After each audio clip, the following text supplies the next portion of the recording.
Let's create a floral split cake. This is a bowl tip Russian piping tip, just swirling it to create my little flowers onto baking paper, and then taking Maltesers dusted with gold dust for the center.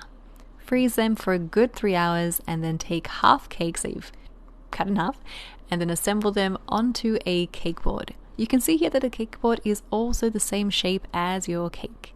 That's very important. You want to add some straws or little dowels to make sure that the cake stays nice and tall and doesn't become lopsided.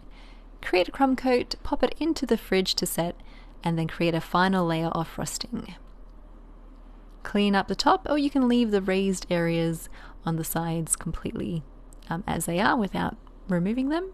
Use the number 1M piping tip to create the rosettes, and smaller round piping tips to create the buds. From there you can pop it back into the freezer so you can handle it with your hands, arrange them onto the display board, paint the edges, and you're done.